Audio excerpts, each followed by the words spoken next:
So let me introduce you to my Instagram live guest today. So it is January. Whenever, like the holidays are awesome. And then January comes and I'm sad that the holidays are over. But then I'm like, you know what? It's a great opportunity to reset. I find myself tearing apart my house, cleaning out closets, doing all the things to kind of do that big reset. So what perfect timing for the Tidy Dad, our guest today, to come out with a brand new book called Tidy Up Your Life, Rethinking How to Organize, Declutter, and Make Space for What Matters Most. This is such a great book. So Tidy Dad has a real name. His name is Tyler, and we love following him and our family. He gets up every single morning. He lives in a tiny little New York City apartment and has somehow managed, with 3 little kids and a wife, a whole family, has somehow managed to make it livable, be super organized, and he just has like such a calming way about him. So he's going to teach us his ways. So if you have questions about decluttering, organizing, getting situated, how you get your shit together, he's the guy to ask. So I think he's waiting here. I'm going to introduce you. Hi! Yes, I'm here. And it's so Hi, funny Dad. because I've been looking through your book because I feel like this has been such a hard, it's always so hard after the holidays to bounce back with like meals that we're like, our girls are like, can't you cook something like new? They're like, where are all the snacks? Because we've like cleared everything out. Because when you want to declutter, and I don't want the sweets. I don't want the comfort foods. I just want the easy stuff that like can get us through. So I really love your book because I feel like this this is always the question. I know, right? That my children ask me. They always say it without the expletive. Yeah. But that's what I'm thinking in my head is like, what is going on? Because there's so much. It's funny you say that because you notice when there's an upswing with, people engaging with the cookbook and making the recipes. And in January, each year now, I notice that people are like, hey, Maria, I'm making this, or they're tagging me, because I think there is that need to like normalcy, to get back in the kitchen and, have everyone sit together and do the thing. Yeah. So I do. I feel like that normalcy, it's like, I talk about it. It's like those anchor routines. Yeah. That I feel like if you can in January get back to like breakfast and dinner, that's like a huge win without all the other stuff going on. So anyway, but I wanted to show you that your book is much loved, and it's like it says, it's the no fuss stuff that we need because nobody has time for the fuss. I appreciate you. This conversation was supposed to be to talk about your new book. But authors are amazing in that way, where now that you're in the author club, it's such hard work. We do this because we're passionate about something, because we love it. Yeah. And so whenever we get an opportunity to share another author, it's such a great thing. Yes. I loved the section in your book about the kitchen, and I could totally relate to that. So you talk about meal planning and you talk about getting organized. Yeah. So maybe that's a good place to start, since you were talking about dinners and things like that. I know a lot of people, I can't even cook if my kitchen is a mess. I need it to be like tidy and clean in order to get down to business. And then once it's tidy and clean, just like you said in the book, it can be a place that's like really relaxing for me. You put in the earbuds, maybe have a little wine, whatever it is you do to chill out and make dinner a happy time. So any tips in and around the kitchen? Let's start there, because I think both of our audiences will love that. I think it's a great place to start, because when you think about those vocations where people have to be organized, like when you think about what goes on even in a restaurant kitchen, like between the chef and the sous chef and the waiter and like everyone in a restaurant is working together towards that collective goal of like delivering really great food to the customer. But if it doesn't get to that customer or that patron in a reasonable amount of time, it does not matter how good the food is. If it takes hours from preparation to table, like no one cares anymore. And so that was a really cool chapter to dive into, because it's when this idea of like kitchen zoning is so Uh-huh. important, because there are lots of people. So like Barefoot Contessa just came out with her new book, Mm, and it talks all about how I loved the section about how she organized her kitchen, and she was thinking about the triangle, hmm. where you really want to think about like, where's the refrigerator, where's the sink, where is the stove, and it's like, how are things logistically laid out. And with Right. zones, you know, zones are helpful because you have your prep zone, your cook zone, your putting away zone, your cleanup zone. And then if you live with kids, like you need to have a zone where all of their things are accessible to them. But just having that organizational blueprint can really help. And like you, I lived in New York City for about 10 years. We didn't have kids at that Mm-hmm. time. We were newly married. Well, I was single, and then I was newly married. So I understand the challenges of having a really small kitchen. And I'm always amazed at what you're able to do in your small, tiny little apartment. So people think like, oh, I can't do that because I don't have the big fancy kitchen that I see on Yeah. Instagram. And you're debunking all of that. No, I'm fully embracing the like galley kitchen where we had to move the table into the living room so that we could fit the extra like hutch plus the open shelving. But I feel like we're forced to confront the kitchen items. And Yeah. in the book, I was talking about this idea of like a decluttering calendar, and January is also a great time to assess all the stuff that you have in your kitchen, because that period from like Halloween through Christmas and New Year's, we're doing more cooking ever during that period of time Yeah. than the whole entire year. And so it's like, if you didn't use it for those meals, or when you're like serving things or going to people's homes, like realistically, when are you actually going to use it? So like January can be a really good time to declutter those particular items, because if you haven't used it, like when are you going to use it again? So in the book, Tyler talks about the hypothetical. And I may be the queen of the, well, you know, just today, by the way, I was cleaning out my closet, probably because I knew you were coming. And I was like, Yeah. I got to straighten out my life.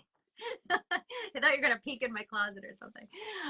But I was clearing out the holiday Hmm. section. I'm a holiday, Hmm. aficionado. So Hmm.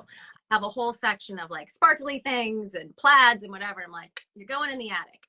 Um, I may have 5 to 6 ugly sweaters. And a person can't really wear that many, but there's the hypothetical, I'm going to need the I'm on the naughty list sweater Yeah. again someday. But really, so I felt like you're speaking to me when you were talking about casserole dishes. How many casserole dishes does a person need? I have probably like 5 or 6. They're all identical. People probably brought them and left them. Right. For the hypothetical, I have to serve an entire army. What am I doing with those? So And how I do you do, let well, I think that what you just identified is when you start to quantify these items and you match it to this hypothetical doomsday scenario that you're like inadvertently planning for, I do think that there is power in that. It's like the number of chargers that you have laying around, the number of coffee mugs. Like most people's kitchen have this like coffee sort of explosion.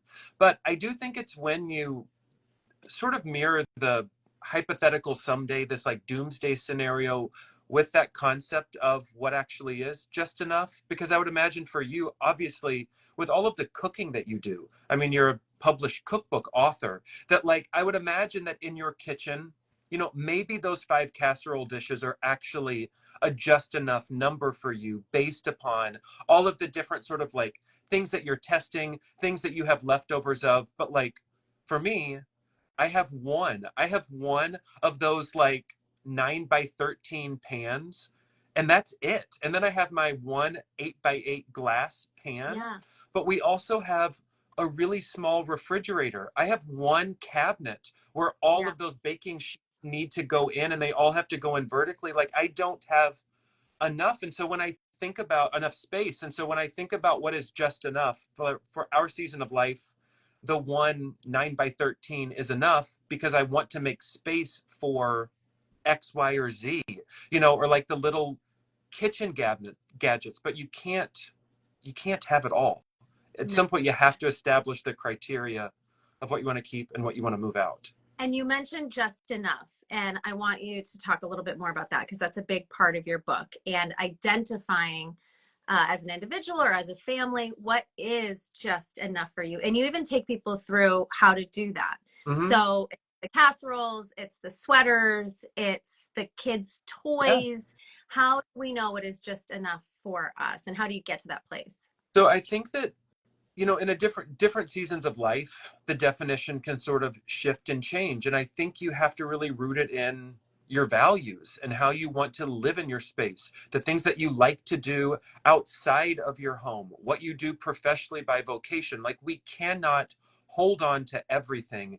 And at some point, we do have to start to establish that criteria for how we're going to edit items. And so this idea of just enough, you know, you're sort of naming what feels just enough to me in any sort of category of my life. Like in November, I tried this 30-day capsule wardrobe challenge. I did 30 items for 30 days. And it was sort of this test of, can I sort of exist with sort of pushing that number of just enough? Can I get it down to 30 items and see, does this like lead to less decision fatigue? Is it easier for me to get ready in the morning? Yeah. But then the counter of that was like, would I miss those items that I had moved out? And it was fascinating that I didn't really miss the stuff that I had sort of like stuffed underneath my bed because I needed to remove it from my closet or else I would be tempted. But I learned that like 30 items or so for work is just enough. Yeah. I'm a teacher. The kids could care less about what I wear. But obviously for you and your professional work, like, you might get those comments that are like, come on, Maria, we've already seen this, like, you know, last week, like, you got to mix it up. Yeah. So depending on sort of our values, our interests, like, you have to set some boundaries. And if you love skiing, then you got to make space for your skis. If you love cooking and you love testing out recipes, then your idea of what's just enough in terms of the kitchen is going to look very different from mine. And that's okay. Yeah, I like that. Identifying what is just enough, identifying what is important for you and your Mhm. family, and kind of going from there. I want to ask you specifically because this is a very sticky issue for me, but not just me. I know a lot of people that feel the same way. I have a really hard time with laundry. I can't keep up with it. And then when I do get into a routine where I'm doing it, I can't fold it. It winds up in piles of doom piles Mhm. of laundry all over Mhm. the house. My poor son this week, he goes, I need a sweatshirt. And I go look in the pile. Mhm. Mhm. That's Mhm. becoming a little too normal in this house to Mhm. say, go look in the pile of clean clothes for your clothing. Right. Got to dig out of this. So, any advice for how to stay on top of laundry?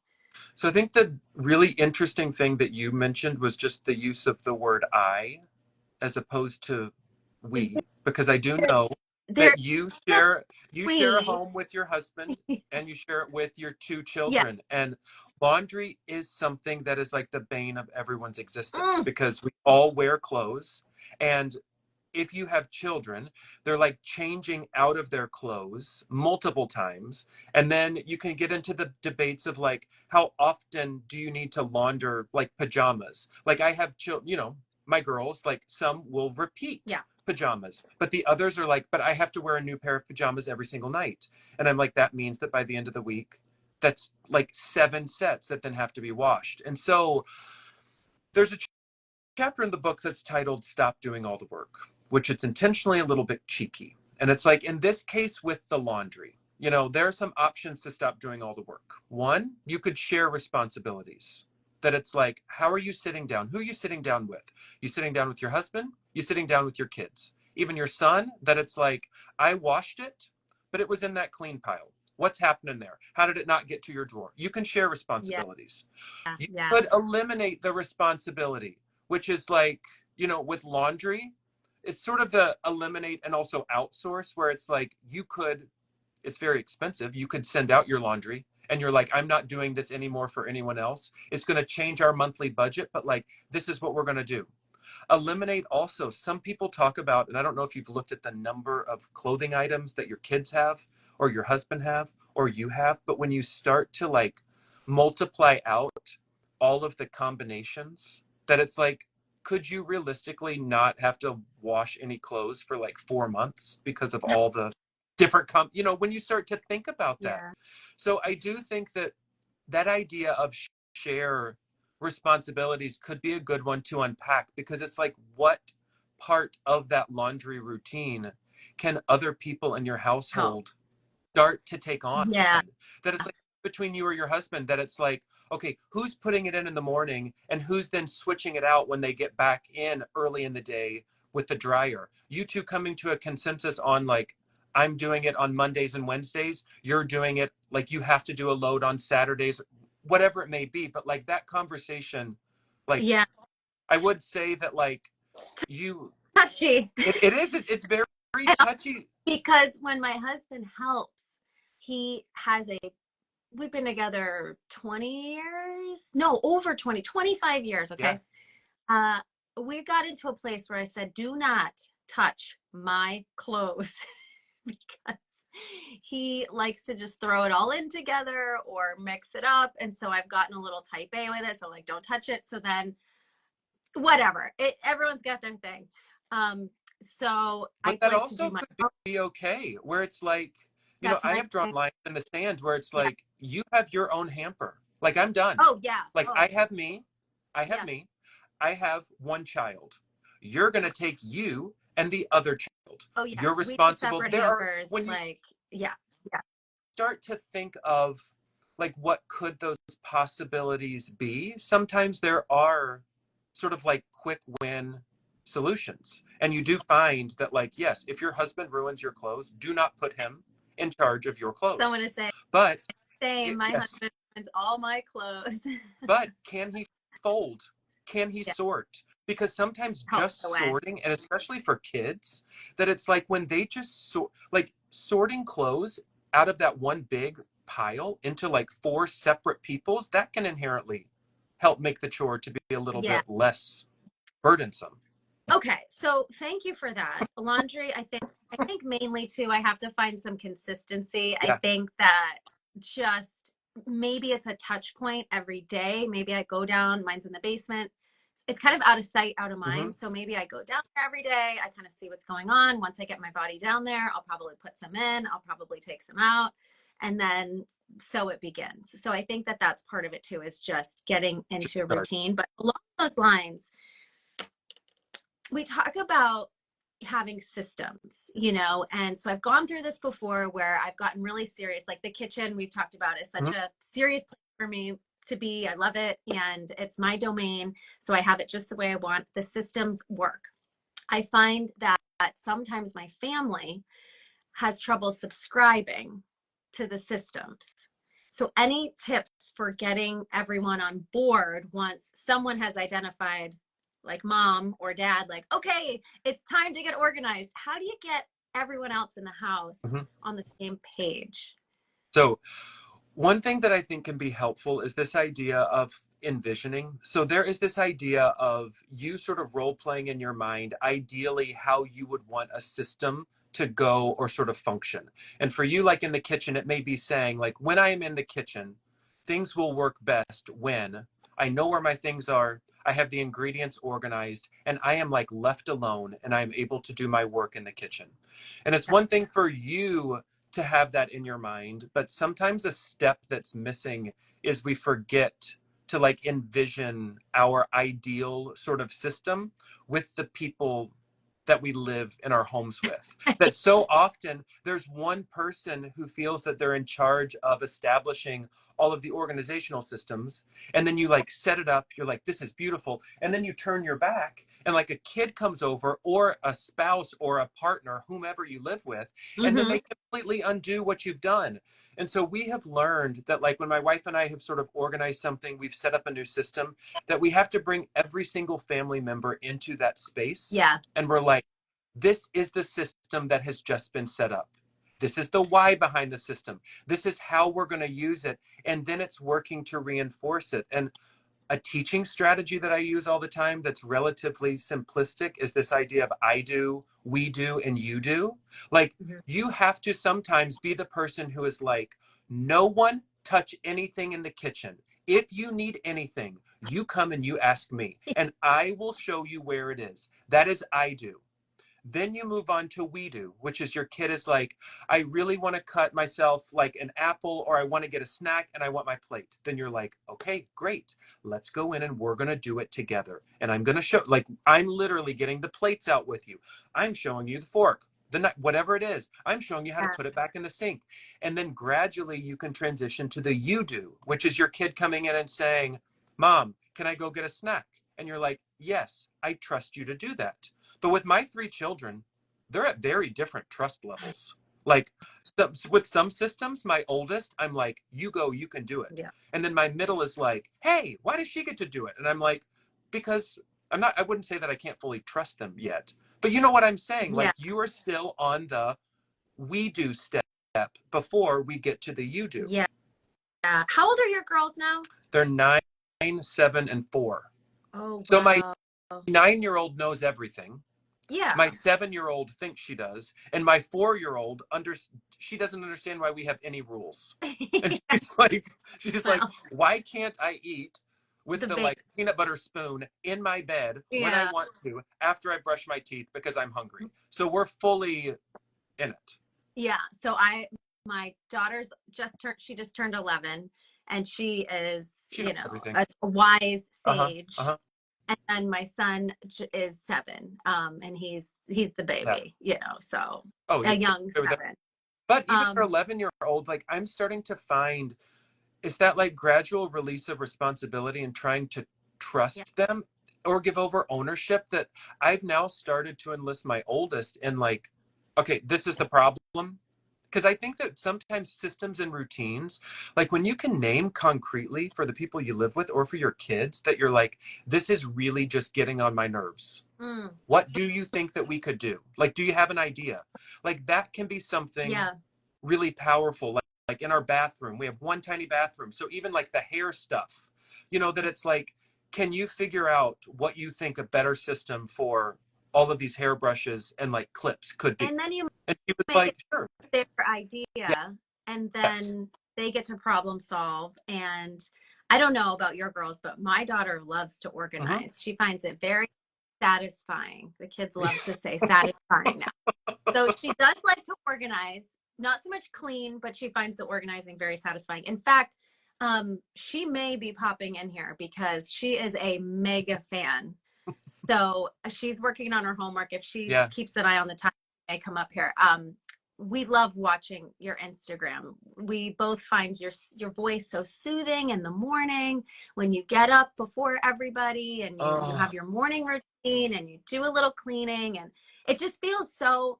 Every time I watch your stuff, I'm inspired to want to get up a little earlier and have a little quiet time and do a little mini clean. I want to tell everyone about the 10-minute declutter, because I think that's a really.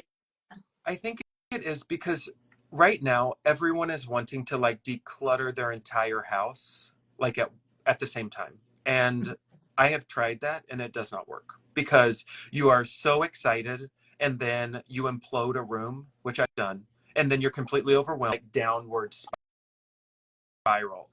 And I was just on the Today Show last week, and it's funny the things that I'm going to be like known for, but one of the things I'll be known for is this idea of a timer.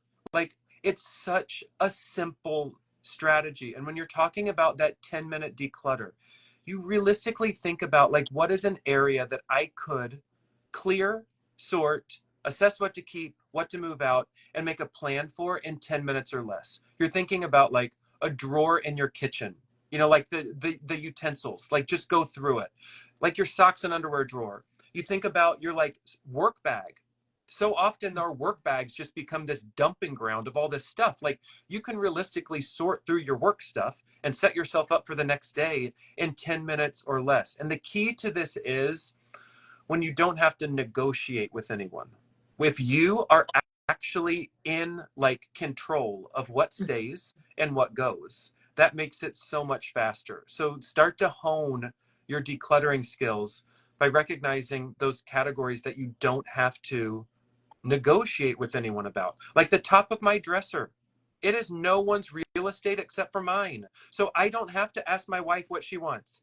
I don't have to talk to my children about it. I just have to go in and do it, as opposed to like our children's toys. That's Yeah. such a much bigger category that you cannot tackle in 10 minutes. So kind of like tackle the low hanging fruit to start. The stuff that's like not sentimental, the No. stuff that you don't have to run past anyone else. So for me, that's my closet. That's the kitchen too. Mm-hmm. So those spaces are good to tackle. So you're saying set a timer for 10 minutes. And is this something you do in the morning or just whenever you find a little time? Whenever I find a sort of pocket of time, because I think that, you know, decluttering isn't a one and done thing. It's something that we're always sort of confronting. It's why I talk about this idea of a decluttering calendar, that if you can start to sort of categorize these big sort of, like we were talking about kitchen items. If you're like, okay, in January, I'm going through kitchen items. So over the course of the month, you know, realistically, if you set a 10-minute timer, there are 31 days, I believe, in January. I don't know. Yeah. I never learned the. I just had to sing the song. 30 days have September, Yes, April, yes. and November. So, all the rest of the. and it's like late in the day. So if we could do the math, like multiplying 31 times 10, like that is a pretty big chunk of time. But if you break it up over like the days of the month, it's so much. I don't know. There's so much freedom there, which is what my like little weekday cleaning routine has taught me of like, can you identify what is that big overwhelming task and divide it over the days of the week, which also could be like what you're talking about with laundry. Like if you just drew the lines in the sand of like, this is the day that I wash, this is the day that we're putting things away, and this is the day when I just get to rest, like that might be motivational. Or you're like, you know what, I'm doing everybody's laundry, but this means that I get like mom choice time, which is when everyone leaves me alone because of the work that I've done to get everyone's laundry together. Like that is something too. Everything you're identifying in this conversation is kind of just about kind of making a plan and getting everyone on the same page. So when you were talking about the systems before, and I was saying how people are having a hard time subscribing to my systems, something I realized when we were talking is they're not subscribing to my systems because I never told them about them until they screwed them up. And then I got mad.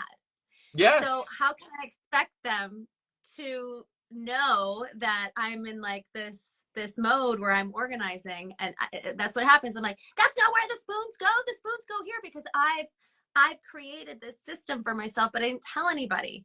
So that's the number one thing is I need to gather around. Mom made some systems. It's like, yes, you're going to take everyone on a field trip and you're like, this is how I want things to work. And it reminds me of this concept I talk about sometimes is like restoring things to factory settings, where it's when you think about a toy that like isn't working and you push the button and it sort of like goes back to how it was supposed to come. Like we have walked the girls through the house and we're like, this is what the living room should look like when we say that it is tidy. I don't want anyone saying, why are you always telling us to pick stuff up off the floor? And I'm like, because it is not tidy if things are still on the floor. Yeah. Thank you very much. So you're absolutely right though. When January after the holidays, the way I describe January sometimes is like when you've been out late and you're at a bar and all of a sudden it's really late and the lights come on and you're like, oh my God, whoa, I gotta get out of here. You know, like what? This is who I've been talking to. Well, I don't know if you heard, but February is the new January. In terms of, I've just that like February is the new like restart. Like January was sort of like that fake false start, and then now the trend is like we've sort of done some of this stuff in January, but like February is the month. Okay, well, I don't want to do a dry January though. Again, dry February. That's no. You did that in January, and now that's what's going to make all of this work. Because mom is so much more easily able to identify all these systems when she's feeling good and relaxed. Yes. Oh my gosh, yeah. So it's like the lights come on and I look around. I'm like, wait, what have you been putting in your lunchbox? Wait, why is this? Mm-hmm. Why does this need repainted? Why is this hung here? Why is that plant there? Um, it's like once you finally come up for air after the holidays, you can reassess, reset. So thank you so much for this chat. I know you're very busy. You had a full school day. You've got 3 little kids to get to. So I'm going to let you go, but please tell everyone where they can find Tidy Up Your Life. I know you can find it in the UK. Big Yes, news. today was publishing in the UK for all my Brits, which was so exciting. But it's now available wherever books are sold. They're all over Barnes and Noble. You can always go to Amazon or shop your local bookstore. As you know, like those local bookstores need so much love. So if there's a book that you love, ask them to stock it or they'll order it for you. And then you can They go will. pick it up. And that's brilliant because we have to keep those stores in business. Yeah. 100%. And we can officially call you a bestseller. I saw you were on the USA Today list. I know. That was really unexpected, but also really exciting.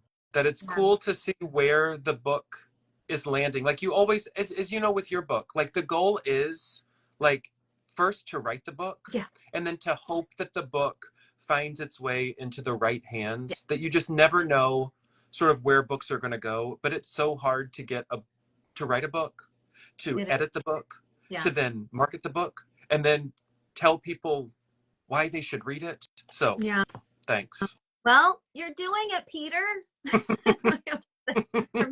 I'm trying. You're doing I'm trying. it, Peter. Yes, and as you know, I'm just not thinking about what's next. No. Because people are like, "What's next?" And I'm like, "No, there is no what's next." You're truly still in like the thick of it. Your book just came out. You're doing the marketing. You're making the list. You're doing the thing. I will say, I do remember it was back last December. Something that you told me that I thought about through the entire writing process was when you were like, make sure. The first thing that you said to me was, not everything has to go in the book. And that was such sage advice. So I have a document that has 1,000 pages that did not make it in this book. And I just scooped and I moved it and I didn't emotionally become connected to it because you said that. The other thing was when you were like, make sure that you hold some stories back for yourself. Like you don't have to share it all. And that was such beautiful advice that I've just remembered, that it's like, this is a really special story. This is a really sort of beautiful chapter of my life, but I don't have to share everything. And there are those stories to sort of hold back for myself. And it's why even this what's next, like I've been rediscovering my writer's notebook and just trying to write again, just for sort of the beauty of the craft and the practice, which is probably for you of like just getting in the kitchen and cooking again and not saying, oh my gosh, I have to test this to make sure the average cook can cook it. Like there's beauty in that. So thanks for that advice. Thank you so much for sharing that with me. I'm so glad that our little conversation in the makeup room meant something and that you were able to take some advice with you. So many authors and people helped me. So that's what you do. You learn, you pay forward. You don't know until you're in it. You don't know what you don't know. But you did a great job. And you know what? You gave us just enough.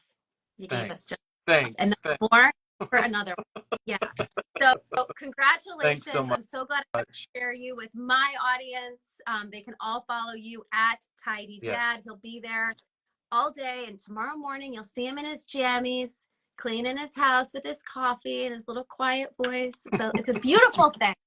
Tyler, well, thanks for having me. Thank you so much for your time today. And hope to see you soon. Thanks. Talk to you later. Bye. Joining me here today. We'll do this again. I get to add Tyler to the list.